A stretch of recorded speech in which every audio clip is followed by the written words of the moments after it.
Hello 12th class, I welcome you on साया commerce classes. एक ऐसा चैनल स्टूडेंट जहां पर आपको कॉमर्स की सारी classes for 11th and 12th free of cost मिलती हैं। सो 12th क्लास मैं आपके लिए लेके आई हूँ इकोनॉमिक्स की एक और new class national income and related aggregates पे।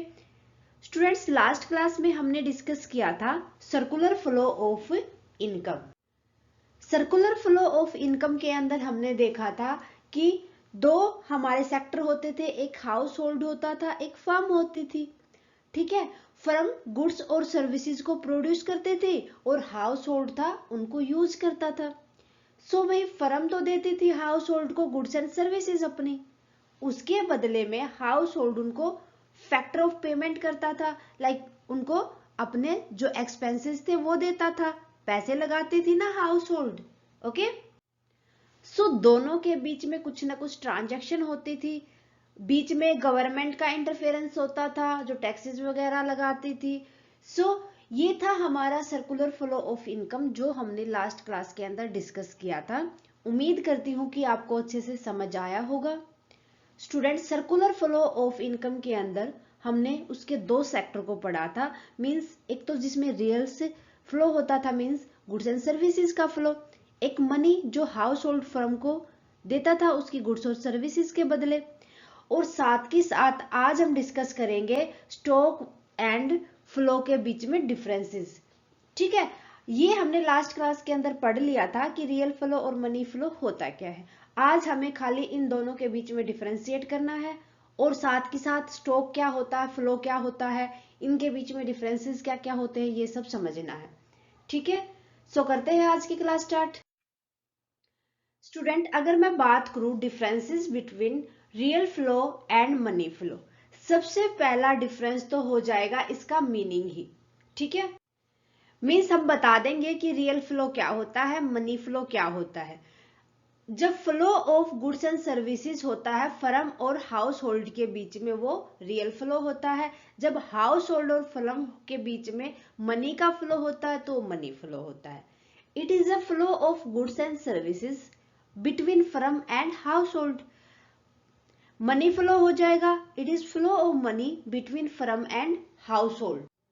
देखो हमने पढ़ा था कि जो हाउस होल्ड था उसको नीड थी गुड्स एंड सर्विसेज की, जो फर्म थी वो गुड्स और सर्विसेज को बनाती थी। तो ये बनाएगी तो भाई बेचने के लिए ही बनाएगी। ठीक है, तो ये बेचेगी हाउस होल्ड को उनकी नीड्स को पूरा करने के लिए। हाउस होल्ड ऐसा तो है नहीं कि फर्म उसको फ्री में देगी, हाउस होल्ड उसको उस गुड्स और सर्विसेज के बदले पैसे दे देगा।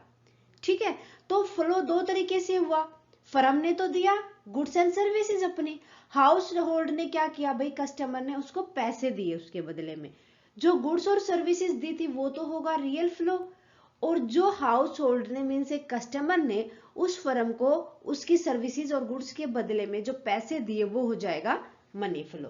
क्लियर है मीनिंग? सेकेंड बेसिस हो जाएगा इसका किंग ऑफ एक्सचेंज। देखो रियल फ्लो में गुड्स और सर्विसेज का एक्सचेंज होता है, so it involve exchange of goods and services. Money flow में मनी जाती है, ठीक है, it involve exchange of money. Third हो जाएगा डिफिकल्टी इन एक्सचेंज। देखो रियल फ्लो में क्या होता है, गुड्स और सर्विसेज होती है, मनी का कहीं जिक्र नहीं किया गया। मीन्स गुड्स और सर्विसेज जो बहुत टाइम पहले होता था जिसको हम बार्टर सिस्टम कहते थे, तो उस टाइम पर बंदे क्या करते थे, लोग गुड्स के बदले में गुड्स खरीदते थे। मान लो किसी को वीट की जरूरत है तो वीट के बदले में वो दूसरे से क्या ले लेते थे, राइस ले लेते थे। भाई मैं आपको राइस दे दूंगा, मेरे को वीट की जरूरत है, आपके पास वीट है तो आप मेरे को दे दो। ऐसे ही होता था वाटर सिस्टम। भाई वाटर सिस्टम में अब क्या एक प्रॉब्लम क्या आती थी कि थोड़ा सा यहां से ना वाटर सिस्टम का भी कंसेप्ट हमारा क्लियर हो जाएगा कि उनके पास सामने वाले के पास क्या पता जो हमारे अपोजिट गुड्स है वो हो ना हो, ये भी प्रॉब्लम आ सकती है। अब सेकंड प्रॉब्लम क्या आएगी, मान लो वीट का प्राइस कम है और राइस का प्राइस ज्यादा है, तो ये भी प्रॉब्लम आती थी। भाई बंदे को पता ही नहीं चलता था क्योंकि मनी फ्लो तो होता ही नहीं था। तो डिफिकल्टी एक्सचेंज में क्या आती थी कि गुड्स के बदले में गुड्स नहीं मिल पाती थी। There may be difficulties of barter system in exchange of goods and services factor services. ठीक है, क्योंकि बार्टर सिस्टम में हमें क्या करना, गुड्स के बदले में गुड्स ही तो देनी है। ठीक है, दूसरा मनी फ्लो में ऐसा कुछ नहीं होता, there is no such difficulty in case of money. भाई जितने के आप गुड्स है आपकी मेरे को दो, मैं उतने आपको पैसे दे दूंगा, यही सिस्टम होता है। ठीक है, तो ये था डिफरेंसेस हमारा रियल फ्लो और मनी फ्लो के बीच में। एक और डिफरेंसेस है कि जो रियल फ्लो होता है उसको हम फिजिकल फ्लो भी कह सकते हैं। भाई फिजिकल फ्लो क्यों कहा, क्योंकि हमने क्या किया, गुड्स के बदले में गुड्स दी है ना। यहां पर क्या होगा, गुड्स के बदले में हमने मनी दी है, हाथों हाथ हमने कोई भी चीज का लेना देना नहीं किया, फिजिकली कोई गुड्स नहीं दी, तो ये हो जाएगा नॉमिनल फ्लो। एक डिफरेंस ये भी बनता है यहां से। ठीक है, तो आप इसको तो लिख दोगे फिजिकल फ्लो, ये हो जाएगा मनी फ्लो। क्लियर है, बढ़ो आगे स्टॉक और फ्लो के ऊपर। ठीक है, देखो अब हम बात करते हैं differences between stock and flow. So differentiate करने के लिए सबसे पहले हम मीनिंग देख लेते हैं। मीनिंग के अंदर देखो सबसे पहले हमें स्टॉक को समझना है। भाई मेरे पास ना लगभग 50 नोटबुक रखी है, तो वो क्या होगा, स्टॉक होगा। 50 नोटबुक में से मैंने क्या किया, आफ्टर 1 मंथ मैंने उनमें से 5 नोटबुक किसी को दे दी और उसके बदले में मैंने उससे पैसे ले लिए। सो मैंने 1 मंथ के बाद किया ना, तो 1 मंथ के बाद जो मैंने 5 नोटबुक किसी को दी है वो हो जाएगा फ्लो। मीन्स एक पॉइंट ऑफ टाइम के ऊपर जितने आपके पास चीजें हैं, एक रखी हुई चीजें हैं आपके पास, वो स्टॉक होता है। एक over a period of time आप जितनी चीजें किसी दूसरे को देते हैं या किसी दूसरे से लेते हैं वो होता है फ्लो। सो क्लियर है यहां से। Refer to those variable which are major at a point of time. भाई फिलहाल का देखो आपके पास कितना स्टॉक है, जो स्टॉक होता है वो फिनिश गुड में भी हो सकता है, ठीक है, और वो रॉ मटेरियल में भी हो सकता है आपके पास।